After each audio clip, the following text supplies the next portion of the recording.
Hello, everyone. The name is Number Larry Jr., and I am here with Mr. Samuel, aka Vulcan. I want to quickly apologize for first time ever, saying your name. I said VLCN, like YMCA.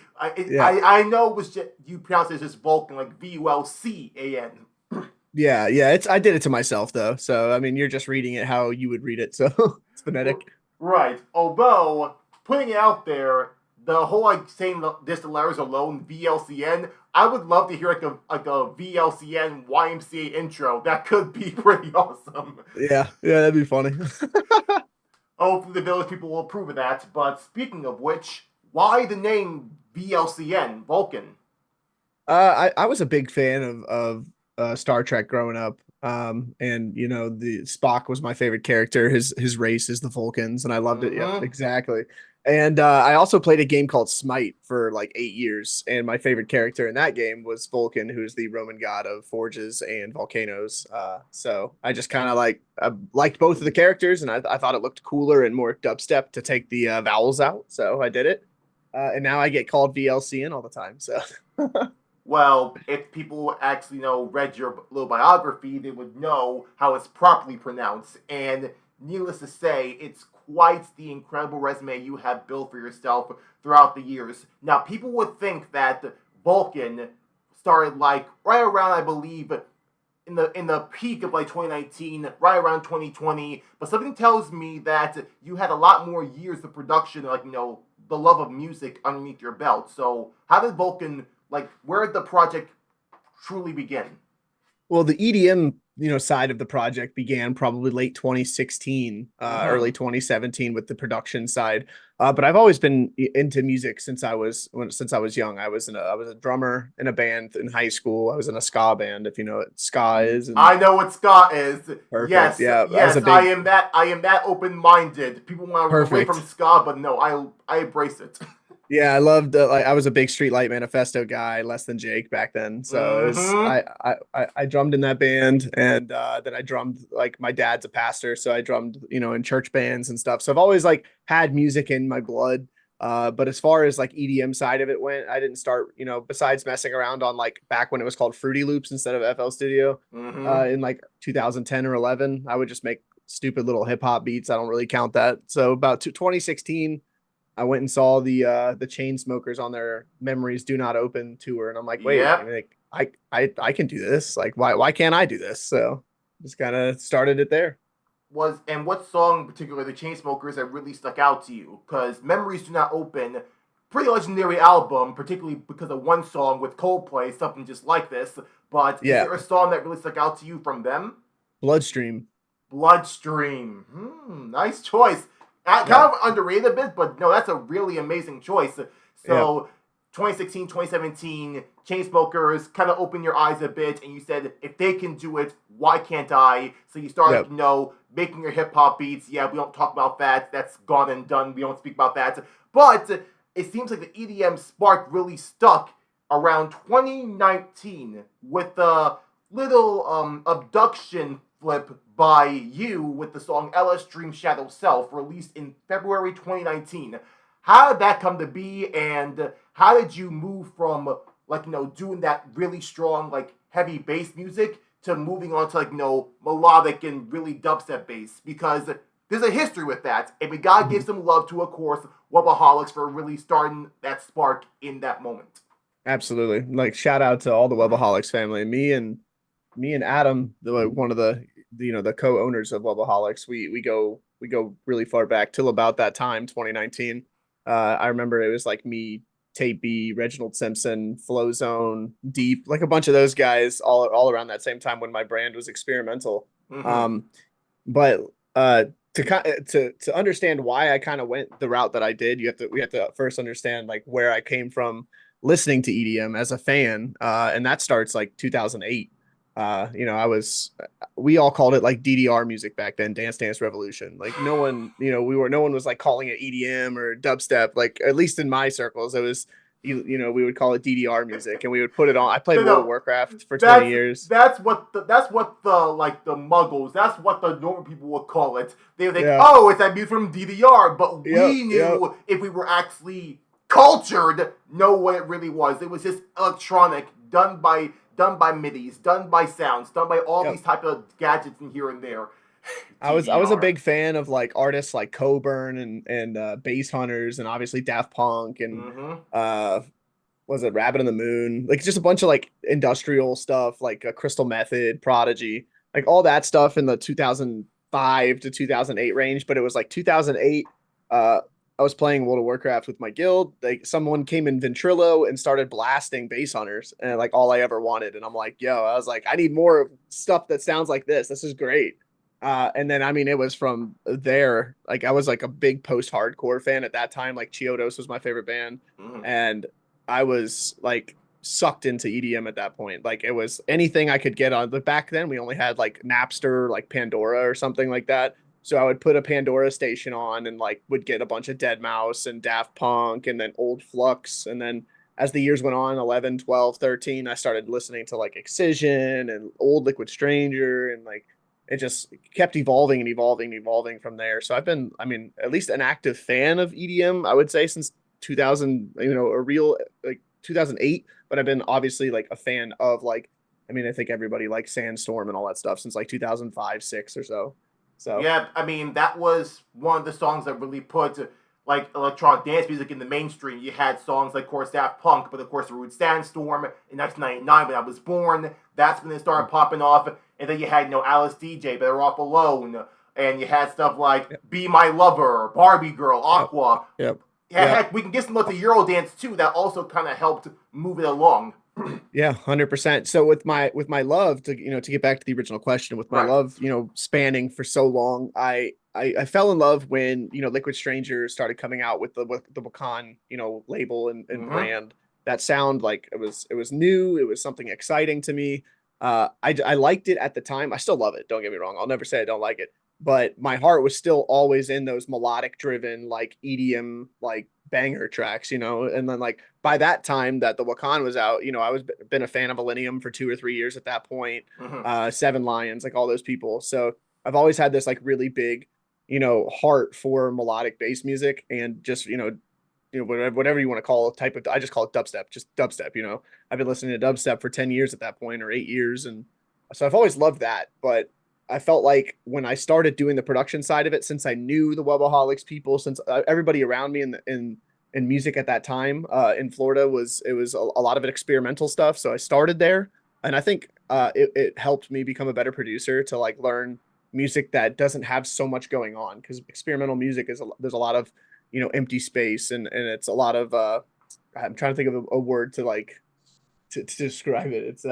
Um it's more it's just less busy. I don't know. I I would can't think. say I feel like one of the words we can say maybe it's like very technical. It's very Yeah, meticulous yeah, there you because go. Yeah, hearing the here because I'm a big fan of experimental bass, but I feel like when I listen to that, I feel like the star of the show is mostly the bass in the background, but of course the technical parts of it. You hear these like yeah, no small different sounds that like makes the crowd go whoa, yeah, but. It's about, but if you're really listening, if you're really into that, you can hear, like, oh, they use this sound to like really like take in the emptiness or the silence of the space as you were saying. So absolutely. I Yeah, give I give love and respect to those people who can really take the space and like really make it their own in whatever song they make. So Liquid Stranger, Wakan, all those artists, they do such an incredible job, and that's why we respect them so much. But for yeah, someone like you, moving on from like that type of music to melodic, and it's amazing to hear how like, those type of artists really inspired you to go into that route. Now I'm curious to know, is that why when you made your very first IG post, you were saying that since you really got into that type of music, it was going to be a brand new era of Vulcan? You wanted to show people that this is what I like and this is what you're going to get throughout yeah. my career so far. Because like from 2019, I think I put out, I'd say somewhere close to like what 7 or 8 experimental tracks like through my actual discography, and I did a couple mixes through it. But then I slowly, right at COVID time, I started switching. It's like, hey, this isn't where my heart is. I like this music. I love making this music, but my heart is in dubstep and melodic bass music. I never got into making the melodic bass side of it because I felt that was like a lot harder for me to learn on the technical side.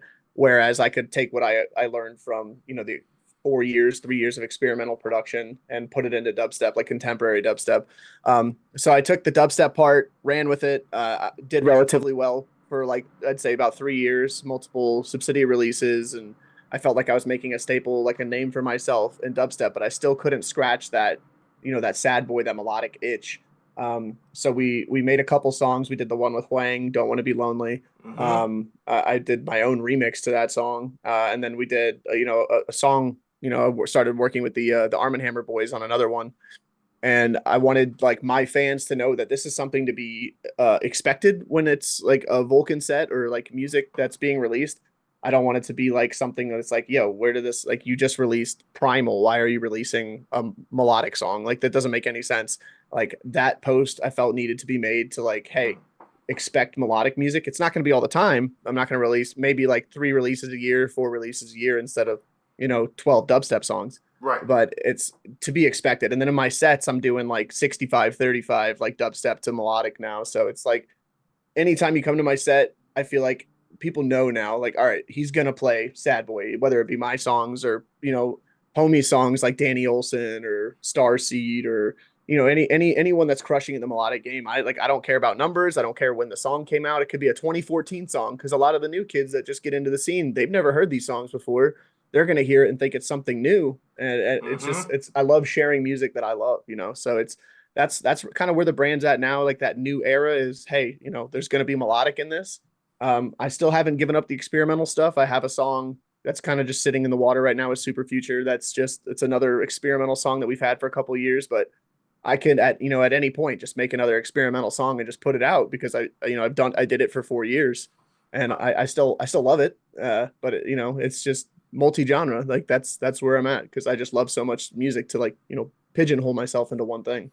Understood. That's amazing to hear, and it really does speak to the testament where you said that someone like you, as an artist, you like to, in your words, genre lock yourself, put yourself in the box, being like, okay, this person only does this and only does that. We won't step out of it, but you're a person who definitely wants to go all around, give respect to these certain genres, and again, share the music that you love, which is gonna be a wide variety of a lot of things, and opening stuff up to the old people and the new people.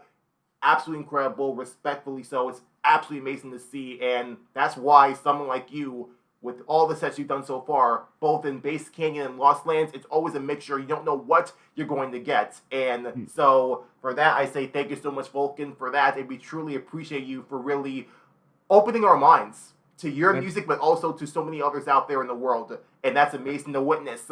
So I appreciate you, man. So now I'm curious to know. I gotta know this as well. With all the talk about how you really want to step into melodic as well, could there possibly maybe a release in Ophelia? Since one of your biggest inspirations was Seven Lions, could we see Vulcan on an Ophelia release?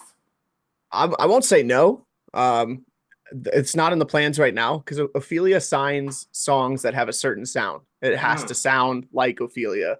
And if I sit down at the computer, it's, to write a melodic track, I'm not writing it for somebody. I'm writing what speaks to me. If it's their sound, it's their sound. If not, I could see, if we're going to do something with Ophelia, like within the next year or so, probably be a remix for somebody.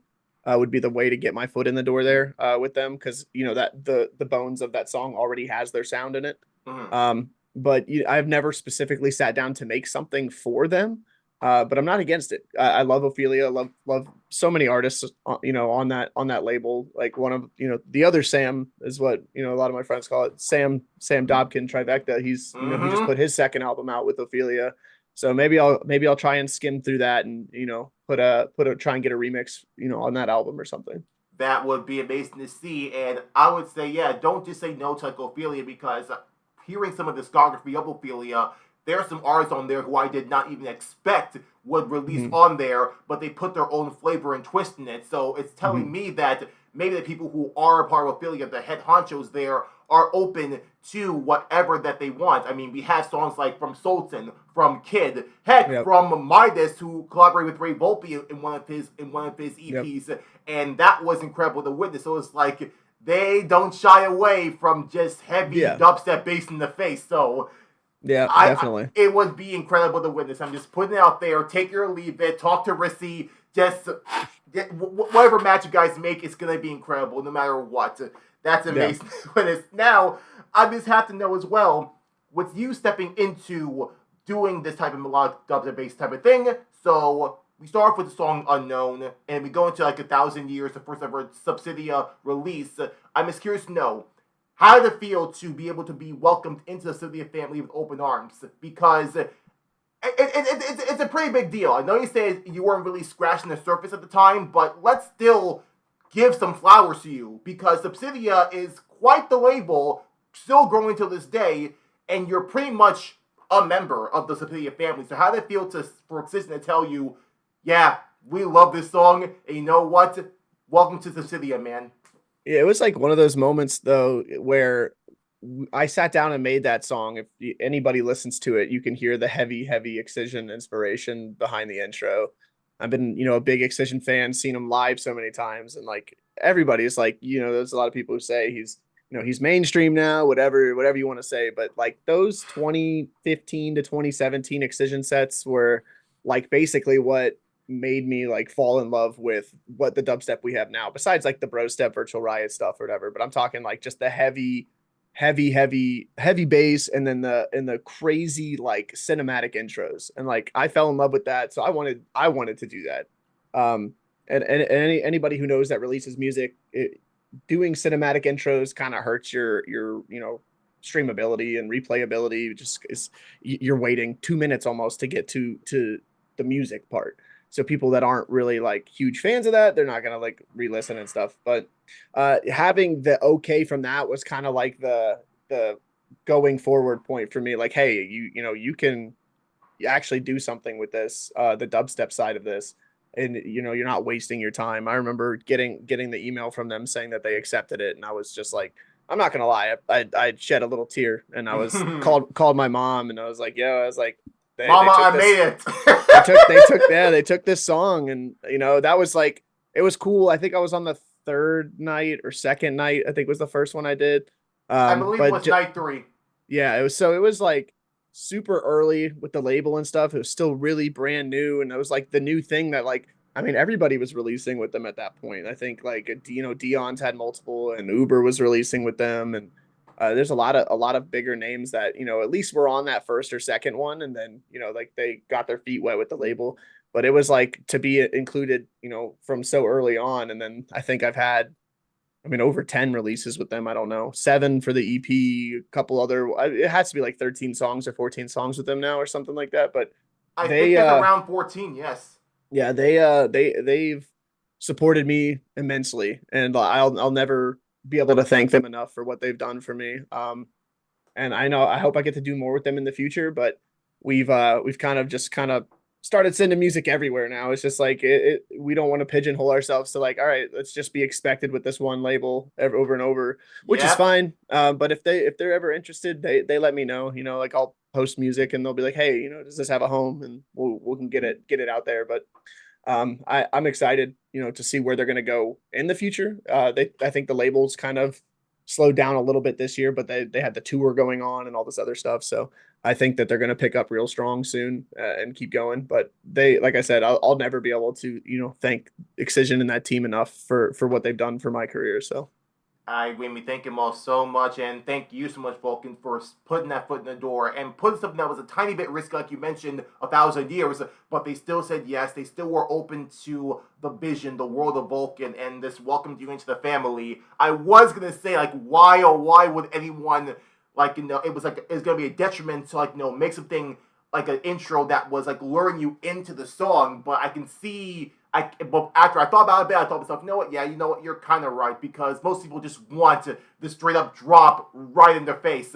But I feel like everything in a song matters. How you start, how you finish. I'm a person who likes to enjoy a song from beginning to end, because that's your piece of work. That's your art. You're showing to the world.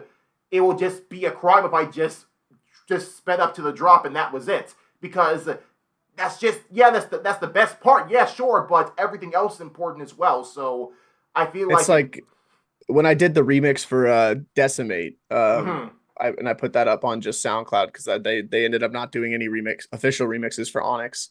Right. Um, the, I remixed, added my own flair to the intro and stuff. And a lot of the comments, I'd say about 90% of the comments on SoundCloud were all positive or whatever. But then there was like, everyone that would sneak through that would be like, this would be so great if there wasn't 2.5 minutes until the drop. So I was like, there are those people out there that do not like the cinematic intros. They just want dubstep.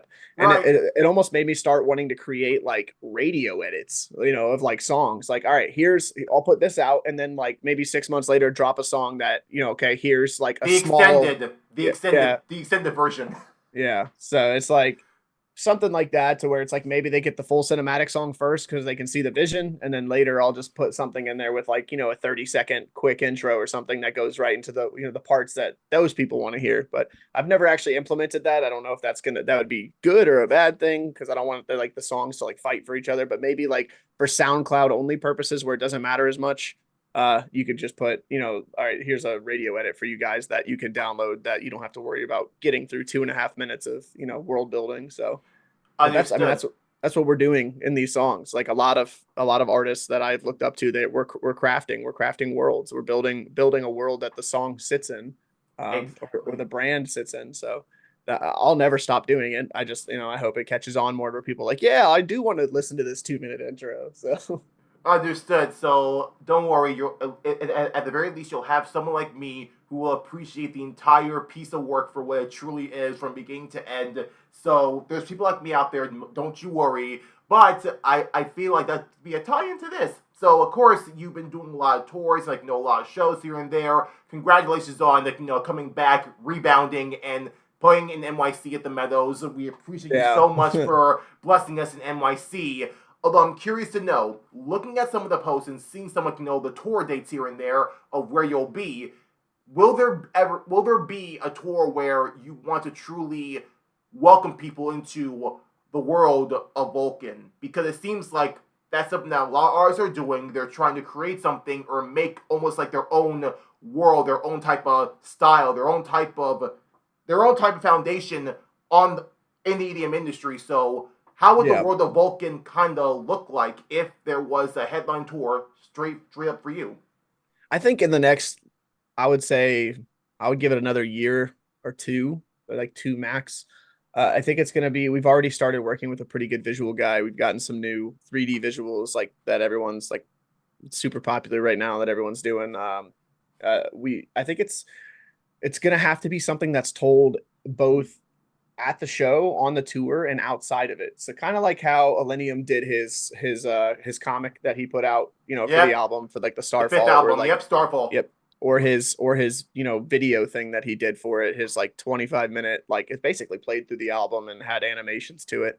I think if we're really gonna build the world of what, me and my team want to tell, like the story of Vulcan, which it's there's so much that we can go with it. It's gonna have to be through some sort of animations and some sort of comic book telling and storytelling, and then also you have to implement it into these intros that I do with the songs. We were gonna do that with Galaxy Defense. We kind of did it with the intro song with Lays, where we Mm-hmm. had like, this is all right, this is taking place in this world, and then we did the one with Dubscribe, like that was kind of like tied into that song as well. It's gonna have to be like a 5 step thing, where you're gonna have to be able to tell it through the music, through the live visuals. One day, with if I get big enough to the point where I can afford bringing my own studio production and stuff to these stops, it'll be set pieces and stuff like that, and then we can maybe put comics out, and but I don't want to be like in that category of like, you're just copying what this guy did, even though we've had this idea for a few years of like what Vulcan is, and what he what story we can tell through this. So I Mm-hmm. don't know. I think it's just gonna have to be like, we have to hit a bunch of different, nails on the head with you telling the story in 5, 6 different ways. Understood. But something tells me that I'll be eagerly awaiting for when the finished product is done, and I have a feeling that there will be a lot of people out there who will definitely be welcomed into the world of Vulcan and will really accept it with open arms. Yes, certain people, they may think like it has similarities between, like, what this artist did and what that artist did. but it's still your style. It's still your name. It's basically you can still use all the different strategies they did before, but you can. It's still your piece. It's still your work. Absolutely. It's still. So I wouldn't say it's like no plagiarizing anyone else. It's just still yeah. Some things are improvised. Some things are inspired, but it's still you at the Yep. core, and that's what it truly matters. It's the core of Vulcan that we are here, that we're coming here for, and Yeah, that's what we want to especially understand. especially us being in dance music. The majority of dance music is, sampling or inspiration from other things. And, it doesn't stop with just the way that music's created. Like, you know, I'm sure a million people, all these other dubstep artists, I'm sure want to throw their own festival at some point. And, like other people are going to be like, you copying Excision. Excision's done this before. And, now Subtronics is doing it with Cyclops Cove and all this different stuff. And he has, Slander with Starbase. yeah, yeah. If it happens, I don't know. Didn't it get canceled like twice or something? I think it only happened once, but Okay. I still remember when they started doing that, and Yeah. so yeah, so many artists and companies are going to do this or that. Like there's not going to be a lot of things that are going to be purely original, but it doesn't mean you still can't put your own twist into it. Like you mentioned Abs- Cyclops Cove, I mentioned Starbase. It's gone for now. Lost in yeah. Dreams Festival. And you have all Yep. these other like Wobble Fest, and you have Lightning in the Bottle. All of these different dance festivals trying to give something to the industry that they're not doing. But at the very least, they're there as a place where we can still push these people out there and let these people have the spotlight. People like you. You blessed us with Lost Lands. You blessed us with Paradise Blue. Blessed us with Bass Canyon. So and we don't know where else you're gonna go in the future. I can hardly freaking wait to know. But dude, just know that you are still you. That you still keep in touch with who you are and what the world's trying to build. I can hardly wait to see what's gonna come. Do not be discouraged by everyone else because that's just a small part. Like I said, a lot of the comments that we're seeing is 90% positive. So do it for them. The ones who Mhm. will be there, the day ones who were there since 2019, who were there in 2018, and Wobaholics.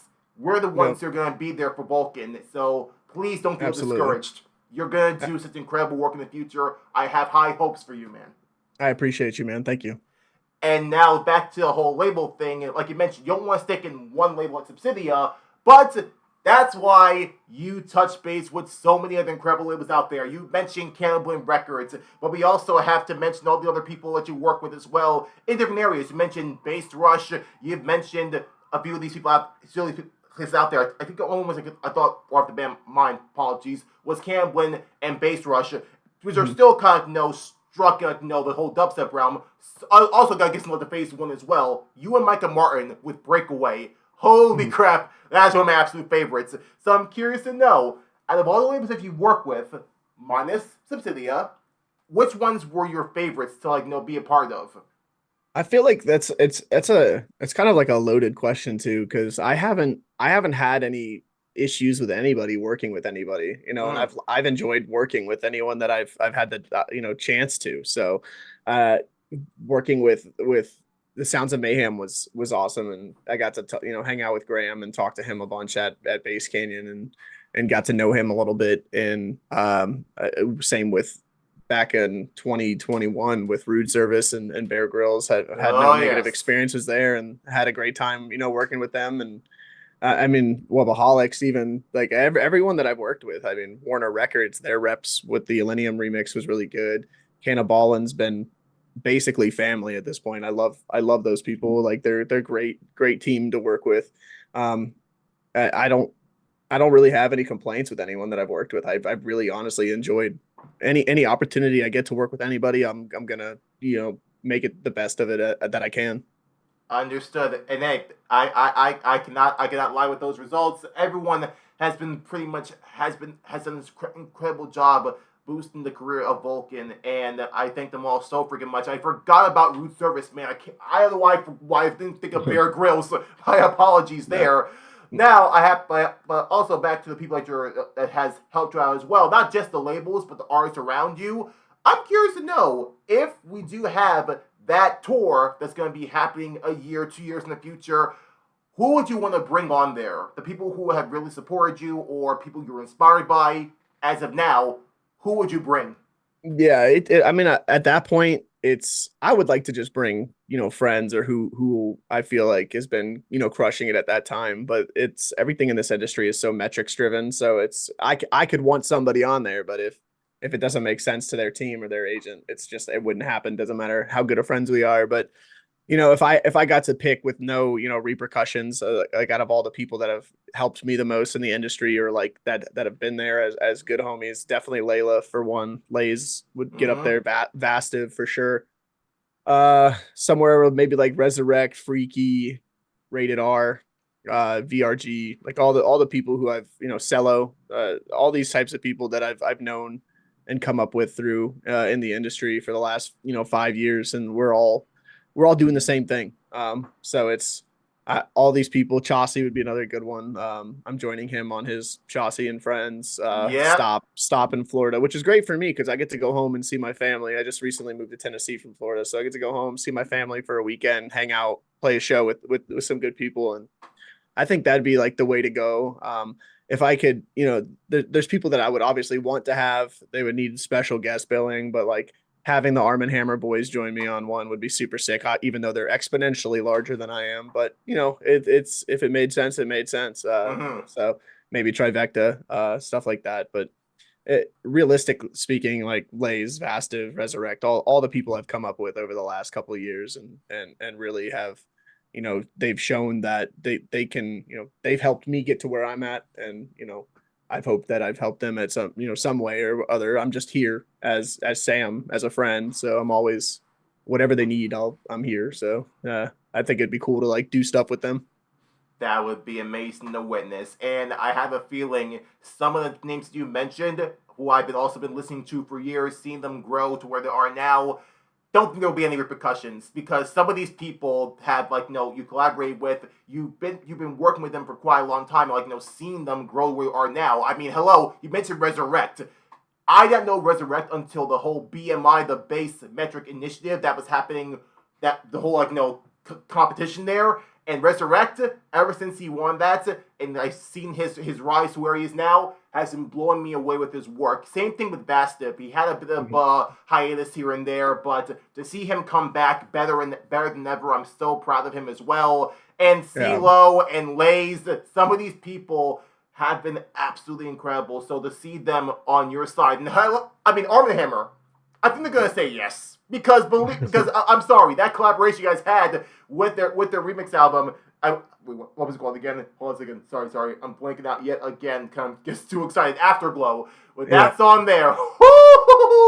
I have a feeling that that type of vision will definitely come to fruition. You just gotta knock on the right doors and hopefully the right people that will say yes to Vulcan, yes to your vision, yes to your tour, yes to the future of what you're giving to us. And for all that, I can happily just say thank you so much, and I hope that these wishes, these visions will come to life. I'm not saying, I'm not wish. They're gonna know. I know they're gonna come to life because you're a person who is very, very, very headstrong, very determined, and you have worked so hard to get to where you are now. Almost 10 years ever since it began with Chainsmokers, with Memories Do Not Open. So it's coming, it's rising, it's building. Almost 10 years of Vulcan.